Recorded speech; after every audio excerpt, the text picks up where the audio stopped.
Hello, my name's Jade and today I'm going to be talking about all the books I read in May. I read a total, it's not on the screen, I read a total of 11 books, I think. 6 of those were novels, 2 were non-fiction, 1 was a poetry collection, 1 was a novella and 1 was a short story.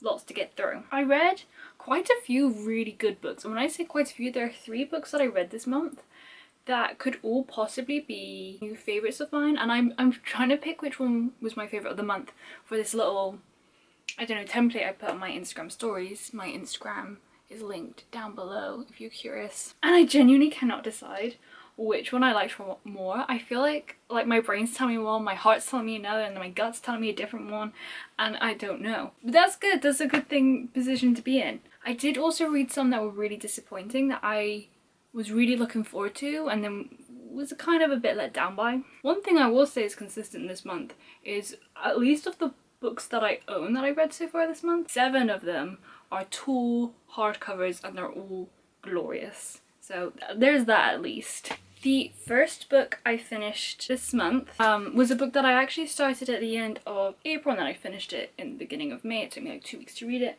And it's one that's gotten a lot of hype, and that is Tomorrow and Tomorrow and Tomorrow by Gabrielle Zevin. This is like the first The Tonight Show book club pick. Like, it's the hype for this one was real, but there was something about it. I don't know if it was the blurbs, because it's got really impressive blurbs by both John Green and Erin Morgenstern, and both of those authors I would consider to be some of my favourite authors. If you don't know what it's about 2 friends, Sadie and, oh no, I've forgotten his name, that's so sad. Sam! Sadie and Sam. They've been best friends since childhood. They reconnect in college and they decide to make a video game together, and it kind of chronicles their lives thereafter, more or less. I think I read somewhere in the book that it spans like about 30 years, but I'm not entirely sure. And so it's very like character based. It almost had a Sally Rooney-esque feeling to it. I don't know if that's just the literary fiction, and I've not read enough literary fiction, so whenever I read literary fiction I'm like, oh my god, it feels like Sally Rooney. But I think just how complicated these characters were and how they had like such complex like inner psychological lives and emotional lives, and things don't always make sense. It reminded me of the way that I think about Sally Rooney's characters and how intense they are. I love the fact that it focuses on a friendship instead of like a romantic relationship, and it talks a lot just about relationships in general and like what it means to be human in general. I started like tabbing things because they were so beautiful and they related to so many different aspects of life in general. Like it feels like one of those books that's full of wisdom. And obviously like it has loads of video game Easter eggs. Did it live up to the hype? I think it did. I think it really did. I really enjoyed this one. It read so smoothly and quickly and I was always intrigued. I don't think I was ever disinterested, and it was very creative and clever. The way we would like dip in and out of storylines and through time, and the way that some sections would be told would be very different to other sections. It was very creative. I just really felt for these 2 characters. I was speechless when I got to the end. I just could not stop crying. And my Goodreads review is bear with me while I try to put all the little pieces of me back together again. So I really like this one. This is one of the 3 that I think it might be a new favourite. It's also a gorgeous cover, which helps. Anything that like in hindsight that I think I would have preferred a little. Family is very relevant and very integral to this book. Like it's not the most important thing, so I kind of get it, but we'd go long periods without kind of touching in with the families, and because they felt so integral, I just wanted to check in with them a little bit. But I guess maybe it's mirroring that as you get older you become more independent from your families. I don't know, like that's not a hard and fast criticism. That's the only thing that I could maybe think, if anything, maybe that. I'm hesitant to give it a 10 out of 10 because I'm just hesitant to give any of these 3 books that I really loved a 10 out of 10. Like I've become like jaded. I feel like I'm so wary to like say that a book is like a new favorite. Even like the books that I said were my favorites from last year, I'm still like, oh, but are they though? I'm having some weird existential reader crisis. But maybe, so I'll give it a 9.5. I can't give it anything lower than that. My reaction, my Goodreads review, 9.5 out of 10. I might be a 10 though. It might be a 10. Okay, next up I feel like is like maybe my most controversial opinion of the month. The Bell Jar by Sylvia Plath. I have this amazing illustrated edition with illustrations by Bea. Very kind of like abstract, interesting illustrations throughout. I love the cover. I think this is my favorite like cover I've seen. I actually audiobooked this one and it was narrated by Maggie Gyllenhaal. One thing with the audiobook I would say though, the chapter breaks in that one were completely different from the chapter breaks in the actual, like, at least in my edition of the book. So that was weird. Other than that, it was a fine audiobook. Like, I completely forgot that it was Maggie Gyllenhaal. Oh, look at this as well. This is stunning. It's a classic. Is it classic or is it a modern classic? It may as well. Modern classics are just classics that are newer. Like, who cares? It's a classic. And it's about Esther. She's spending the summer in New York on like an internship type ordeal. And it's about her mental health and her mental health kind of crumbling essentially. Stunningly written. The writing is beautiful. There is no denying that. Touches on quite a variety of interesting themes, all of which are important, and I'm sure that, you know, in the time that this was published, it was, you know, completely ahead of its time. Like, the depth of the mental health in here is it's almost like a historical, I feel like, record. I feel like as time went on, I became like more and more disengaged with it though. When I try and think back to those important clever themes that I wrote about in my sum up when I finished it, other than mental health, I couldn't tell you what any of them are. Maybe gender? Probably gender. Maybe class? Probably class. I think, again, like what it means to be an American during that time period that it was set. No, okay. Yeah, it's an important book. I'm glad to have read it, I think. I just don't know that I enjoyed it that much. It comes down to. Like, it feels very much like a 3-star book to me. I'm gonna give it a 6 out of 10. Next up is The Bandit Queens by Perini Schroff. This is longlisted for the Women's Prize. So was Stone Blind that I read the other month, and I feel like another one of the books that I've got coming up was longlisted. I think this one was actually shortlisted as well though. And it definitely deserves to be. Oh, I need to take the sticker off this. It's so annoying. This, oh god, it's so good. We're following Geeta. Geeta's husband disappeared. He left. Like, I feel like it's in the middle of the night type situation. She has no idea where he is. Everyone in her village thinks that she killed him. There are these like little loan groups where women come together and like they get a loan for their small businesses, and then they obviously have to pay back the loan together. And one of the women in her loan group comes to Geeta and says, my husband's like beating me, I want to kill him. How did you do it? And she gets sucked into this like roller coaster of it. Like, I never knew where the book was gonna go next. It was so much fun. At times deeply serious, at times laugh out loud funny, a sobering but hopeful exploration of womanhood, social justices and second chances. That is such an apt description. It's very serious and it can get a little like bleak and tough, but the writing style is constantly witty, it's constantly funny, it's constantly like hopeful and optimistic in a way that it never feels like dark per se. It's always got this like dark humor to like edge it off, and it is laugh out loud funny. I listened to the audiobook of this one. It was narrated by Shazia Nichols and she did such a great job. I wasn't entirely sure at first just because like her voice wasn't what I was expecting, but then when she does the voices of these people, she does like a brilliant Indian accent and they all become so distinct from one another, and it added such an amazing layer of humour to it. I cannot recommend the audiobook enough. I can't fault it. Put it this way, everything that it's trying to do, it does and then some. Like, it's all those things this person has said on the back. I don't know how else to say it other than that it's serious and it speaks a lot about womanhood and also how women are treated, especially obviously in India.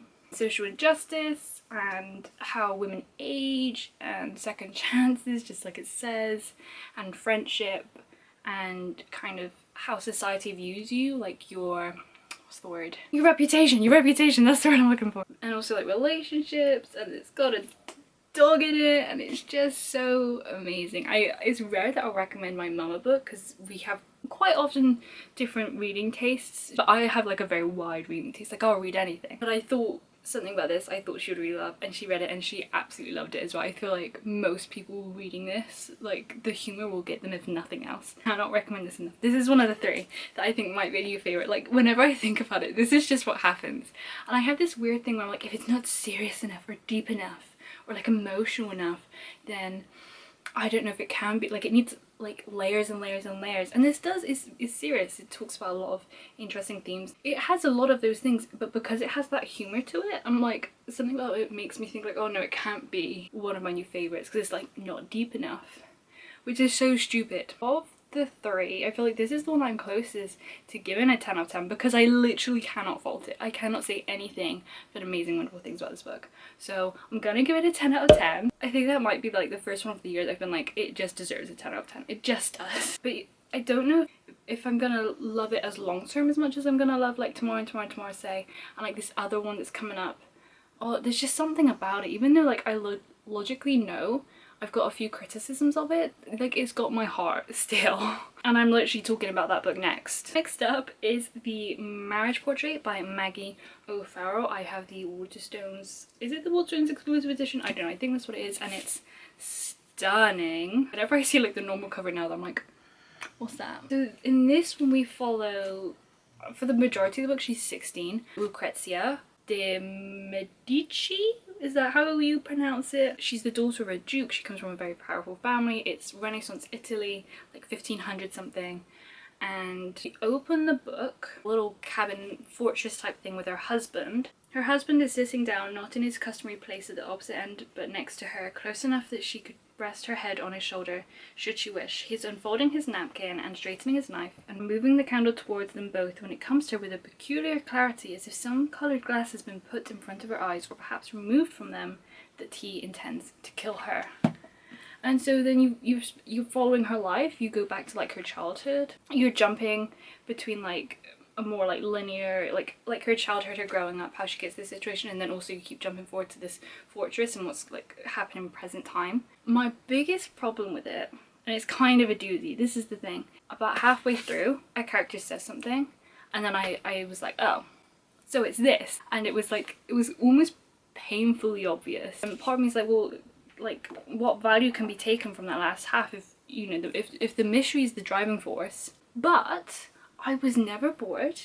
It's a chunky little, you know, whenever historical fiction is long for some reason, I always find it really daunting. I don't mind so much with like fantasy and like sci-fi, like it makes sense to me, but something about historical fiction being chunky really intimidates me. And it's like, it's to be fair, it's got big text, which I think really helped. Chapters can be very long and the writing style's very flowery, maybe on the denser side, but I found it so readable. I was enthralled the whole time. Like I don't remember being bored or like thinking like this is moving too slowly ever. And I've heard critiques of it being too long, and I definitely think like the predictability of it like would exasperate that. But I didn't find it too long. I wished I didn't guess it. I would have preferred it to be something a little bit more layered. There's more like twists and turns to it, but on the whole I still really enjoyed it. Like it was only towards the end that I think I started getting a bit impatient, and even then the end was pretty, I don't want to say anything about the end. I don't want to say anything,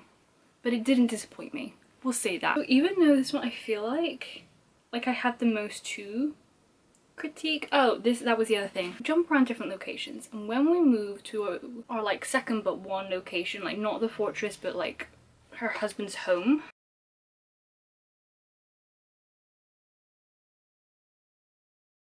I'm hoping I'm picking up where my camera shut me up. I have yet to read Hamnet. I own it. I've heard nothing but fantastic things, so I'm definitely gonna like boost that up on my priority list.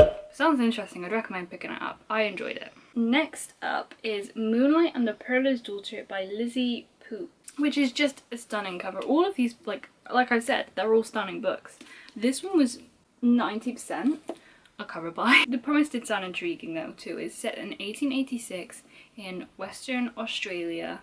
We're following Eliza, the pearl mining business. Eliza's father is a pearl trader. He's a pearl master, I feel like they're called, and he has a ship, and one day he's supposed to come home with his ship and his crew, and the ship and the crew come home, but he doesn't. He's just like disappeared. Eliza is determined that she is gonna find out what happened to him. I liked the premise, I liked the cover. The writing could be really beautiful at times. There are like really nice lines in there. Very often, like I didn't feel grounded in this setting. Like I just kept imagining like the Wild Wild West. I didn't know what to picture. My eyes just like naturally wanted to skip over the page. The speech felt very clunky. People like didn't talk in a very natural way a lot of the time. Yeah, I just wasn't that impressed with the writing on the whole. Like I said, the premise is intriguing and I enjoyed the beginning. The mystery, she just didn't get very far. And then when we do find out, it's just like, it wasn't like we learned pieces along the way, really. Some of the clues didn't fully make sense, like I just had to infer them for myself. And then it had like a little bit of a change in tone. I lost all interest. I didn't care anymore. I was just like trying to get through it, because like the explanation to the mystery wasn't very satisfying to me. And I feel like that part is really the most exciting part of the book, and I didn't care. I was literally by that point just like trying to get through it. A lot of what happened was very convenient. Characters would often info dump. Yeah, it's 2 stars. It's a 4 out of 10. Bummer! I had that one on my shelf for so long. Next up is another audiobook that I listened to, and that is Eat, Pray, Love Made Me Do It. It's not really got an author because it's a collection of a bunch of different people's stories, all based on the premise Eat, Pray, Love Made Me Do It, which is a concept that I like. Naturally, like, I only connected with, you know, you're not going to connect with all of them because they're such different stories. There are only tiny little snippets of these people's lives. But I connected with some. I don't necessarily want to critique those stories because like these are people's lives, but I read a comment on Goodreads that said a lot of the people writing in felt like they were like trying to be authors or like trying to get established as writers. Like they had either written a book and like are trying to promote it, or trying to get like their writing and they're, you know, trying to get their writing out there more. Once I'd read that comment, there's a lot of people in here that are writers, and I don't know if it's because like they're also readers and like, yeah, the people that are gonna write in, there's a better chance of them being writers. I just couldn't like unsee that comment from then on. I don't know if it was worth reading for the few stories I did connect to. Maybe it was. Maybe I'm being too hard on it.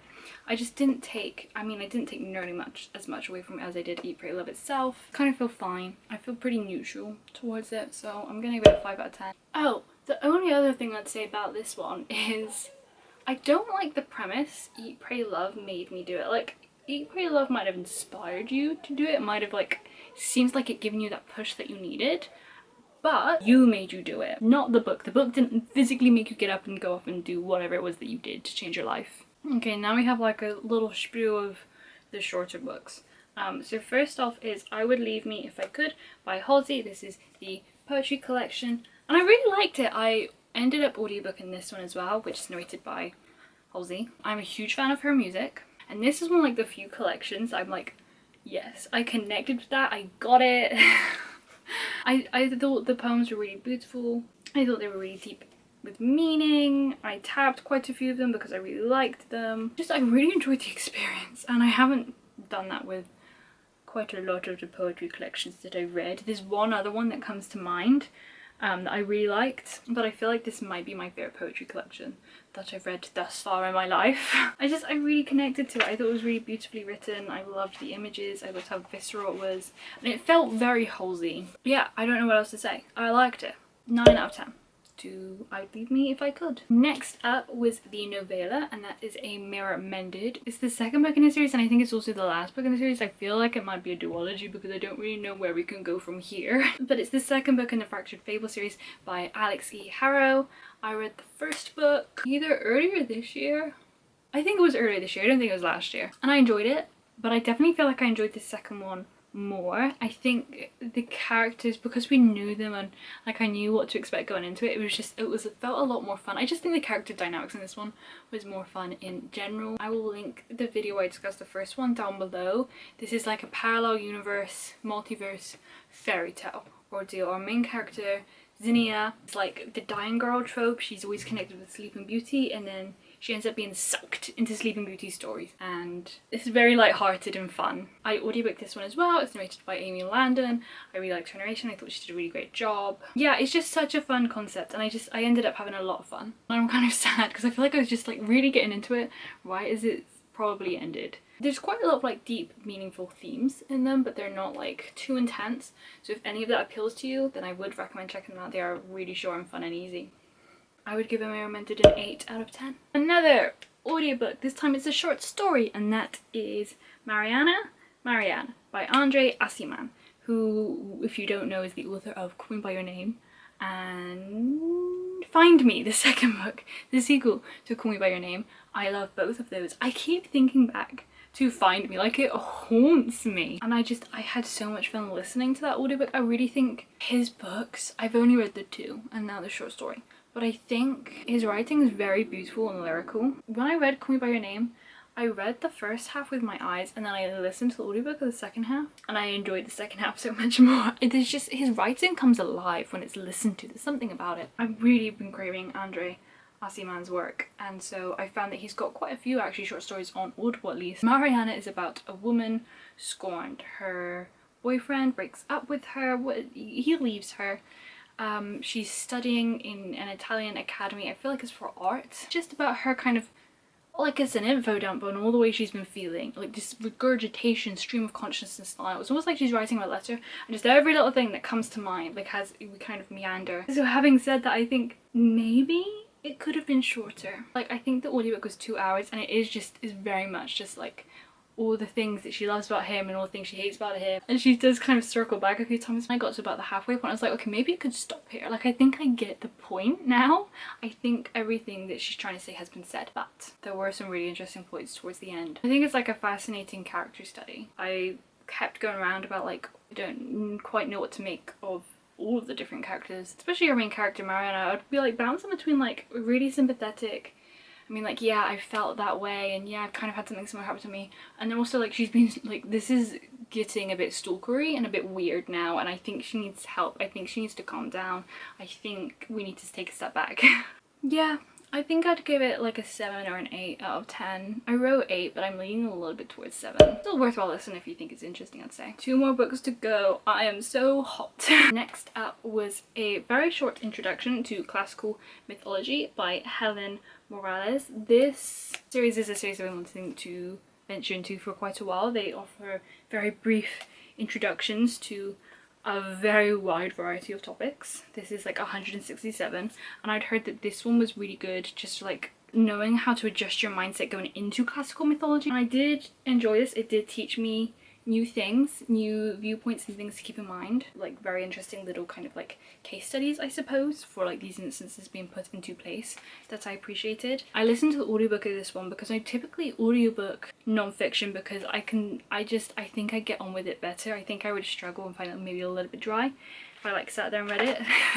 This is how you read. And it was narrated by Julia Whelan, which is great, apart from the fact like it was so weird listening to Julia Whelan's voice in this context.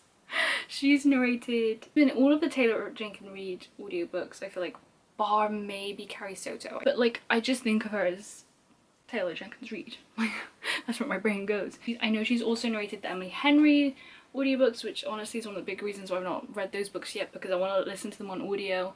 But Julia Whelan is Taylor Jenkins Reid to me. And she does a fine job. I do think I struggled to stay in it though, and I don't know if it was the audiobook. Like, the information just wasn't absorbing in the way I wanted it to absorb. I don't know if it was like maybe a little bit dry. The information didn't stick with me very well. Like, I definitely feel like I'm gonna have to reread it. But it was interesting.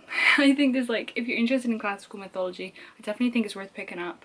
Like, I feel like some of the things in here I kind of had a vague notion of, but it put it into more like academic terms. I'm definitely gonna read more from this series. It was quite funny at times. Her writing style was like, that's what I mean, her writing style wasn't necessarily really dry or anything. She had personality. Yeah, I don't know, it's a weird one. I'm gonna give it an 8 out of 10 though. I still would recommend it. I still enjoyed it, and I would be happy to definitely flick through and read bits again anyway. Last up, the last book I read this month was Atalanta by Jennifer Saint. It was highly anticipated by me. I, if nothing else, enjoyed both her previous books. I had a couple problems with Ariadne, and I can never mention Ariadne without saying I had a couple problems with it though. One was like a plot issue, and then also like the writing, I just didn't think, I couldn't sing its praises necessarily. And then I read Electra earlier this year, and I'm gonna link below the videos where I discuss both of these so you can like find more of my thoughts. But I really enjoyed Electra. I really stand by, that's like such a strong book. I was really excited to go into Ariadne, and I kind of had Ariadne flashbacks. Like, the writing style, just, I kept thinking back to Ariadne and how like I wasn't like obsessed with it then. Still, on the whole, I definitely enjoyed the adventure. I definitely now want to learn way more about like the Argonauts and Atalanta as a whole, because I didn't, that's like one of the like big myths that I don't really know a ton about. Atalanta as a character, I didn't really know a ton about. So should I give you a premise? If you didn't know, Atalanta, she's one of the Argonauts, but she's not really known for being one of the Argonauts. Jason and the Argonauts and the Golden Fleece and that whole spiel. She has a few other adventures though, and her name means equal in strength, and I just love all of that about her. Her speech felt really off to me, and I don't know if it's like because of the way she was raised, but she was very blunt in her speech. It just didn't feel very natural. And I feel like a lot of the time the way she would phrase things, like the writing, I kept having flashbacks to Ariadne and all the ways I didn't love the writing in that one. Like, I didn't hate it, it's not bad, I just feel like it could be better, and if it was better then it would make everything else so much more elevated and stronger as a whole. The biggest criticism I would say, other than like the writing and the speech, would be the action scenes, because there's quite a few. It's like an adventure story and the action scenes felt very rushed, like they felt glossed over. It didn't sit and dwell in these battles, like she'd fire a couple apples and that would fire a couple of arrows and then like in the space of a page the battle will be done. I kind of am disappointed by it a little bit. I mean, I'm still gonna read everything she puts out. I still enjoyed it as a whole. I just wasn't as impressed by it as I was Electra, and I was really impressed by Electra. I think I gave it a 9 out of 10. I stand by that book. I'm just a little bit bummed. I wish I liked it more. That's the crux of the situation, really. But I would give it a 7 out of 10. I still enjoyed it. Yeah, those are all the books that I read in May. I would love to hear what you read in May down below. If you read any of these, please let me know what you thought about them. That is everything I have for you today. I hope you have an amazing morning, afternoon, evening / night. My name's Jade. I hope I see you again next time. Goodbye!